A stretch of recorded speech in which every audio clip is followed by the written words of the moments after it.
ஆண்டவராய் இயேசு கிறிஸ்துவின் நாமத்துக்கு மேன்மை உண்டாவதாக. தானியேலின் புஸ்தகம் 4வது அதிகாரம் வசனம் 17 இப்படியாய் சொல்லப்படுகிறது. உன்னதமானவர் மனுஷனுடைய ராஜ்யத்தில் ஆளுகை செய்து தமக்கு சித்தமானவனுக்கு அதை கொடுத்து மனுஷரில் தாழ்ந்தவனையும் அதில் மேல் அதிகாரியாக்குகிறார் என்பதாய்.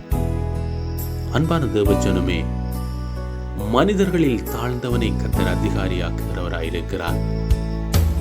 மனிதர்களால் தள்ளப்பட்டவர்களை கர்த்தர் நேசிக்கிறவராயிருக்கிறார்.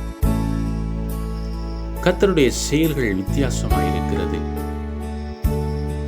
ஆண்டவராய் இயேசு கிறிஸ்து மனுஷனாய் பூமியிலே வெளிப்பட்ட பொழுது அநேக தரித்திரர்களை சுகப்படுத்தினார் என்பதை நாங்கள் காண்கிறோம்.